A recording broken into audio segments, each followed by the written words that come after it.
How's it going, guys? Oddly Unorthodox, back again with another Total War game. A bit of a free-for-all this time, a little bit different, and you can notice that I'm not playing the Wood Elves. I know the last 3 videos have been on the Wood Elves, but I thought I'd get a bit of door reaction in for this game. So, it is Dwarfs, Wood Elves, Bretonnia and Greenskins. They're the 4 different factions. Obviously you don't know what your opponents have picked, and you don't know where they're going to spawn until sort of you see their... So, now I just want to slow this down because this was something extremely clever. And before I even go into what units I brought, the Greenskin obviously had a big force of Goblin units, even more Goblin units, boys, Crimson Killers. That's such that's such a cool army. But elves being elves do some sneaky shenanigans, and now from my corner I only see the Glade Lord at the start, and I'm like, either everything's got Stalk or... But no, what he had done is in the back of his opponent's spawn, which I suppose this is the best one he could have gone for, because if he'd done it in sort of say for example Bretonnia, I think if he'd gone mass cavalry, you would have just got run down straight away. And if he'd done it on mine, yes, he would have been able to get the cannons, but had a lot of squads that would turn around and shoot. Got the Dragonback Slayers. There's a lot that could have turned around, and yes, he may have got the cannons, but he'd have ultimately lost. So I think it was quite clever doing it to the Greenskin player, and it's took him by quite a bit of surprise. I'm not sure how good Ariel is actually. It's one of the units that I haven't really used. So we shall see if she does any good here. So you can see he does this rush at the start, and there's 4 squads of Way Watchers, one of the Hawkeyes, a Trakira, and a Way Stalker. You know, straight away he runs his Wild Riders into anything that can sort of annoy him in melee range. Use the Wild Riders to get rid of the Goblin Wolf Riders.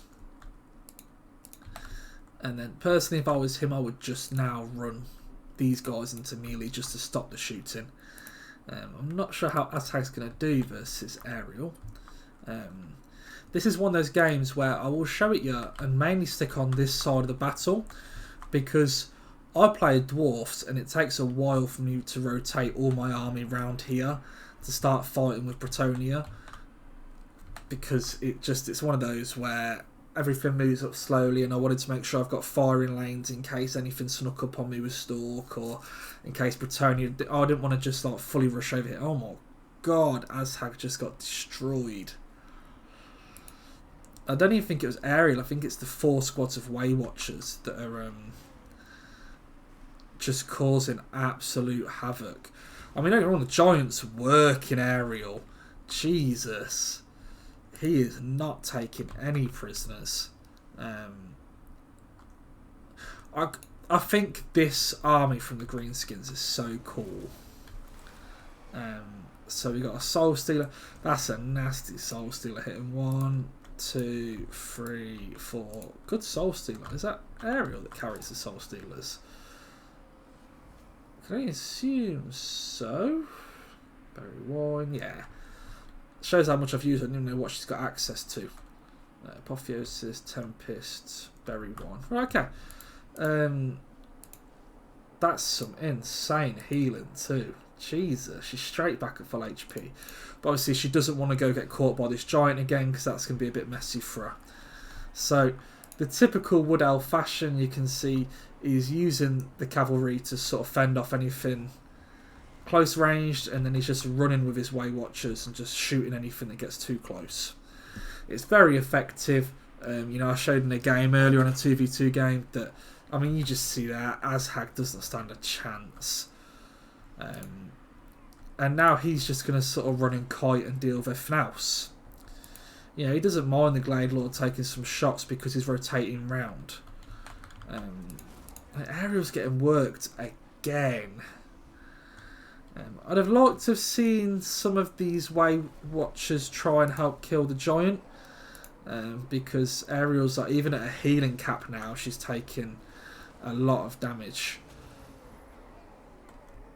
I mean, you can see there, she's like breaking there.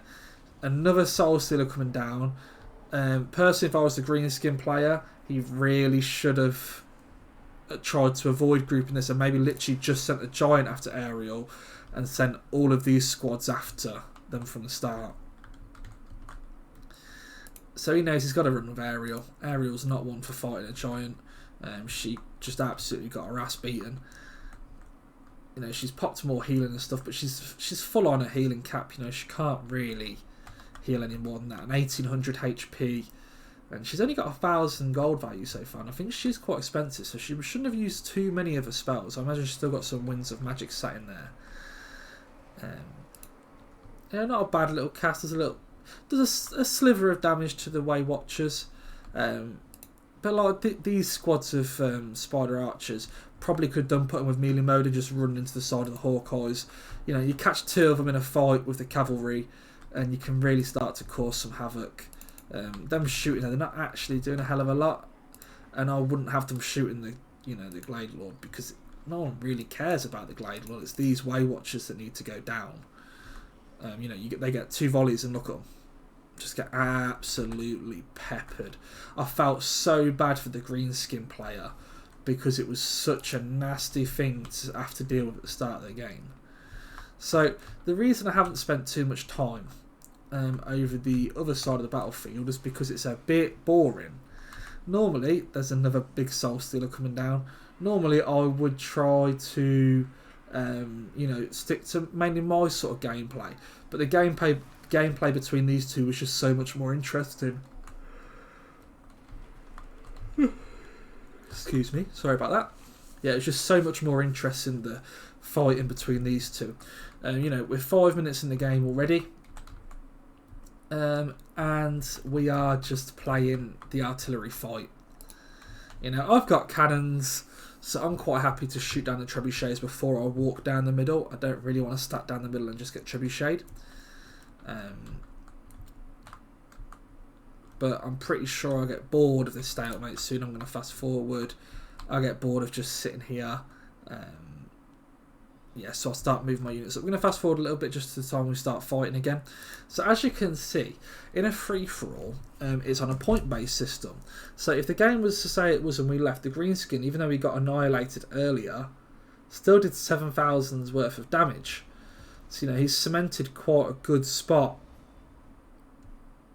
up there. You know, it's quite a nice amount of damage. I'm just edging out the Bretonnian just purely because my cannons are better than his trebuchets at dealing with each other. So, you know, you see I've break the trebuchets off. But now I'll just send the Longbeards in. I get very bored of just this back and forth.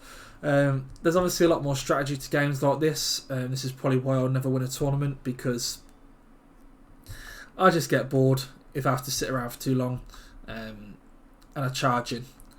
Do get a nice blasting charge here though that I quite liked. Straight into a full HP men at arms stack. Breaks them straight away. That always feels good. Got a few more bags going in. Yeah, hitting the peasant bowman. Another good blasting charge. Just really quite funny. Oh, even more bags now. Oh, that's just nasty. So we've got to the point now where I know I've got to go all out because I've still got to get 5,000 worth more damage. I end up splitting my army into 2 separate forces because I don't know if he's going to sit back and wait for the game to unfold, and I don't really want to allow the Bretonnian to get the points for doing damage to him, so I dispatch sort of 2 Thunderers. I'm pretty sure it's 1 squad of warriors, 2 squads of warriors, and Dragonback Slayers. Yeah, my army was quite a sort of, there wasn't anything too overly expensive in it, but it was quite wide. I went Thoric Ironbrow, I think it was like 4 warriors, 2 Longbeards, 2 Quarrelers, 2 Thunderers, obviously 2 cannons, the Dragonback Slayers,